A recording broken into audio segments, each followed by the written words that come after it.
Greetings ladies and gents, welcome back to the Craft Hammer. I'm your host Stefan, and in today's video we're continuing on the Grey Tie Challenge that we put to ourselves at the very start of February. For those of you who aren't aware, I should have a playlist down for all the different videos that we did so far. If not, I'll make sure to create one as I upload this video. But the general idea was that for the year of 2025, we are going to be doing as much as possible to get all the models that we have in our collection fully painted and then fully varnished. So that was the initial idea. We did of course say that we most likely will add things on, as we may pick up a few things here and there, possibly when some new releases pop out and that we really want to get. But overall, we will hope to not buy too much this year so that we can actually complete the challenge and get as much as possible painted and fully varnished. In today's video, the reason why I'm standing up here and not at the desk is because, as you might be able to see, these nice little bookshelves behind us is an addition to, I guess, the overall messy office that we have here. But the idea was that we got these bookshelves that will be filled with all the different models on this side, and then a lot of storage and a few displays here that we will have, where we will put, I guess, some of the models kind of like nice in little rows and whatever else we can find, so that they look, you can come up and just look at them and they look nicely displayed, while over here most likely they'll remain in their carry cases and a bit of the old storage that I've had before. But of course this is all sort of a work in progress. Eventually I want to put some paint racks in there to tidy up everything.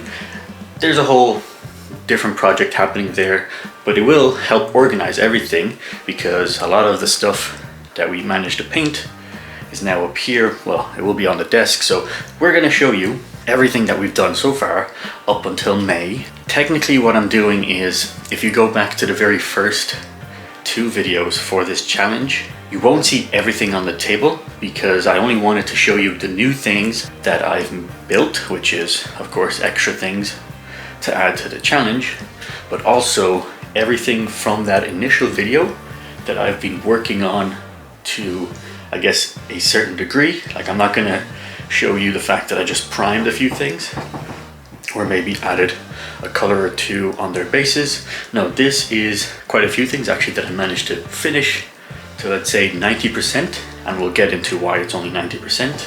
Some things that have been significantly painted. So let's get into it. I'll show you everything that we've collected and everything that we've built, painted, and nearly to the prime stage. And then yeah, we'll see what happens in the next few months. So give me 2 seconds, I'll get you turned around for the actual models themselves. Okay, so I'll give you a quick overall look before we get into the details. Over here on the left hand side, everything that you kind of see in yellow is the Astra Militarum with some Imperial agents. Technically we have Severin Arain here. The middle, which is the big red blob, is the Templars, which have really kind of gotten to that 90% stage for the majority of them. I'll kind of go into the details of why they're only there. And over here, where you see all grey, we have the Sanctifiers, so that new kill team, and then the Necromunda gangs, and of course Vashtor in the back. So that is everything that has been added to the project and that's being built, but of course it's just more additions of painting. We'll talk about those in a second, but let's get in. I suppose we'll take from the left and go to the right, maybe makes sense, and we'll zoom in onto the guard and have a quick chat about them.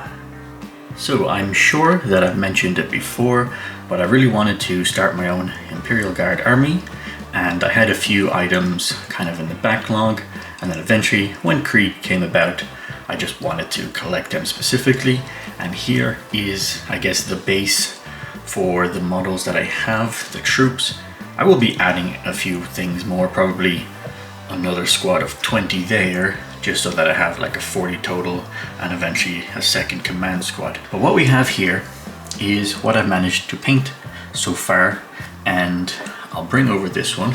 This is the paint scheme that I am going for. We have yellow coats, blue trousers, and blue kind of armor pieces, and then just a bit of browns in there. It's supposed to be a desert theme. Of course, it's not like super realistic. There's no, you know, drabs of olive and brown and tan to make that usual desert theme that we have in modern militaries. This is kind of like a stylized version of that, just so that it's nice and bright and more interesting for the actual game of 40k. They're not, obviously there's a lot more work to be done, where the engineers are definitely more further down the line and closer to this guy than the rest of the squads. And then we do have some Aquilons at the back.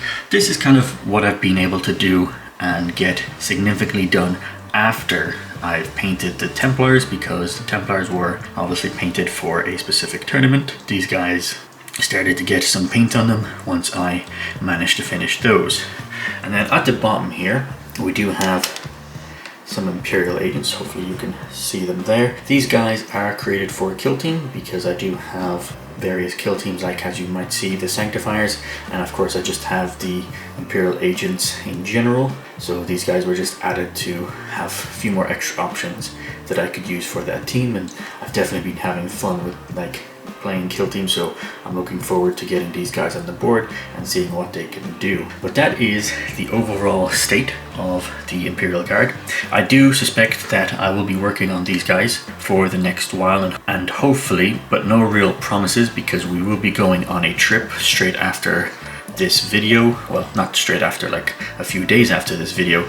So there's going to be a lot of time in May where I won't be able to actually paint, and instead we will be traveling. Once we get back in June, I will be painting as much of these guys as possible so that they can be to his standard, and hopefully next time you see these guys, they will all look like that guy, ready to be varnished. So that is the guard here. Pretty decent, not too bad. Hopefully soon you'll see them all fully painted.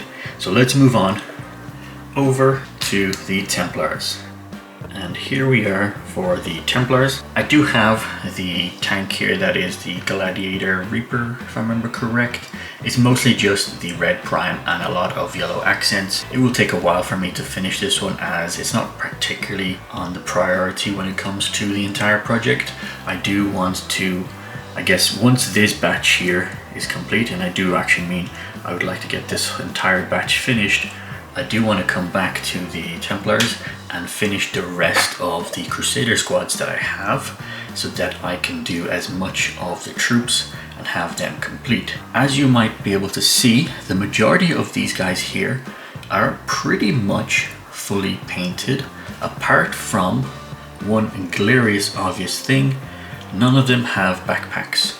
We have a lot of backpacks that are separate, and I suspect I will probably do a video just on backpacks, because we're gonna have, I think, well over 50 backpacks to paint. Most, actually none of them are primed, so all the backpacks for the Templars and even the Aquilons, they have those jump packs. I will need to get them painted, but overall the Templars ended up fairly nice.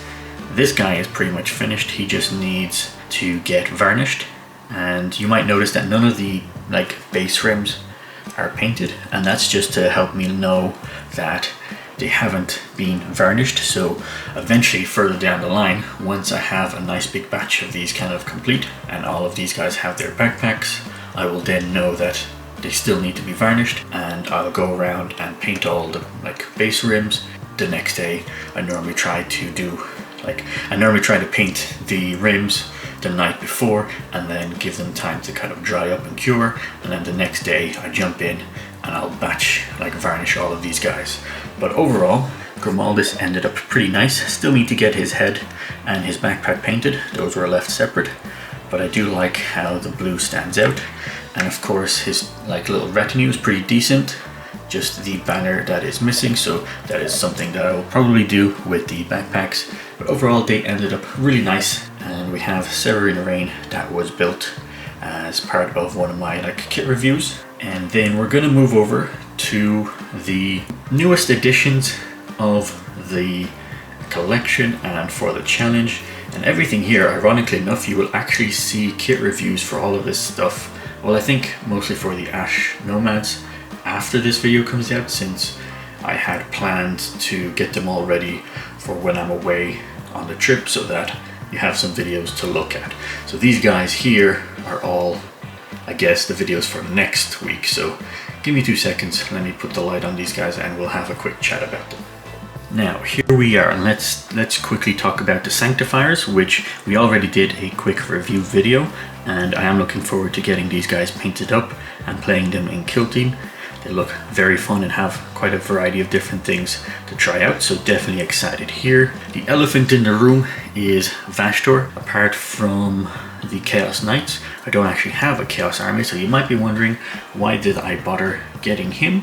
And it's actually because of my future Horus Heresy army, which will hopefully be the Mechanicum, which I do have a few boxes of those that, again, they will probably be part of this challenge, but further down the line in the year. And the idea is that he will be played as either a Magos that has the monstrous keywords, and I know there's a few things that you can make them a bit bigger, or I don't know if it's entirely possible, I still haven't checked the rules, but he might be played as like a Demon Prince for the Mechanicum. That's something that I'll have to figure out later on. But also, I just wanted his models before. I did like how he appeared during the Arcs of Omen, so I really wanted to get him as part of my collection anyways. Over here we have the Spire Hunters, and I do believe this is all of the units for them. We have the normal squad, the 2 Horus pattern ones, and of course the leader. So that is something that we will be painting up and playing as part of Necromunda. And of course the normal gang that I wanted to run is the Ash Waste Nomads.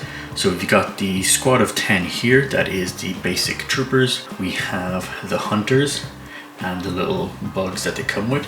These will be, I guess, the more specialized guys that we can add to the gang itself. And of course we have the house agent, the Lady Ash or whatever her name is, with the Terror Shadow. That will be something that we'll be able to try and get as part of the gang once we play. But I don't think she stays around, so we'll figure that out. But anyway, these guys, I did have quite a bit of fun building them, and they do have some nice bits to them, some nice details. You will see these videos next week, or maybe the week after, I think, because next week will be a tournament recap, which I'm going to, in fact, in the next 2 days. And then I'll also give you a tournament recap with the Templars that we did, because I did forget to do that for last month. So we'll have 2 tournament recaps in one video, and then the next few weeks after that will be videos for these Ash Nomads, so that while I'm away you'll be able to still get a few videos. And then we will have some videos afterwards in June about the trip, because there should be some nice Warhammer stuff that we will be able to get to when we are away. But that is the overall project.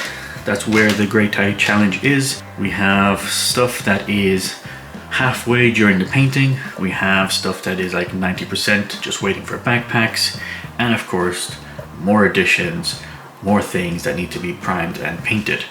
So this is everything that we have for May. If you go and look at the previous videos, of course you won't see everything from here, and you will see that there's a lot missing. Those things will hopefully be painted up soon enough. The tanks that I had there for the guard, I need to get those painted eventually, but they are probably last on the priority list. I do want to go with the troops and like the artillery pieces. All the individual models, or like the small models, need to get painted first, and then we'll go back to some of the bigger vehicles. But that is everything for today, so make sure to subscribe to the channel. Drop your comments down below what you think of the current progress of the Great Tide Challenge and the extra additions that will make life even more difficult, having to paint so much. As usual, you know, there have been days where we've decided to not paint, even though we had time, you know, be a bit lazy, go do something else instead, that we could have used that time for painting. But you know how it is, you can't always perfectly move to paint every day, so it is what it is. But for now, don't forget to like this video, drop your comments down below, and until next time, take care, folks.